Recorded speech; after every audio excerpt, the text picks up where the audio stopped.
દિવાળી પહેલા સુરતમાં એસઓજીનું મોટું ઓપરેશન, અમરોલીમાં નકલી ઘી બનાવતી 3 ફેક્ટરીનો ભંડાફોડ. દિવાળી પૂર્વે શહેરના અમરોલી વિસ્તારમાં સ્પેશિયલ ઓપરેશન ગ્રુપ એસઓજી એ મોટી કાર્યવાહી હાથ ધરી છે. પોલીસે નકલી ઘી બનાવતી 3 ફેક્ટરીઓ પર દરોડા પાડી આશરે 10,000 કિલોગ્રામથી વધુ નકલી ઘીનો જથ્થો કબજે લીધો છે, જેની કુલ કિંમત 1 કરોડ રૂપિયાથી વધુ હોવાનું જણાય છે. એસઓજીએ સ્થળ પરથી 4 આરોપીઓની ધરપકડ કરી છે. જયેશ મહેસુરિયા 38, અંકિત પંચીવાલા 36, સુમિતકુમાર મૈસુરિયા 35 અને દિનેશ ગેહલોત 32 બધા જ અમરોલી વિસ્તારમાં રહેતા અને મૂળ ડીસાના રહેવાસી છે. તપાસ દરમિયાન ખુલાસો થયો કે આ ફેક્ટરીઓમાં ઘી બનાવવામાં વેજીટેબલ ઘી, સોયાબીન તેલ, પામતેલ અને હળદર અથવા પીળા રંગનો ઉપયોગ કરવામાં આવતો હતો, જ્યારે તેમાં મૂળ ઘીનો અણસાર પણ નહોતો.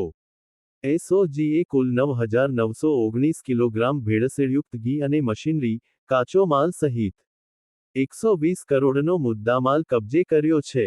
હાલ પોલીસે વધુ તપાસ હાથ ધરી છે કે આ નકલી ઘી કયા બ્રાન્ડના નામે બજારમાં સપ્લાય થતું હતું અને શહેરમાં તેના વિતરણની ચેઇન કેટલી મોટી હતી. Reporter Sunil Ganjawala, edit, દરકાસ Mokha, Ahmedabad દસ્તક news 24.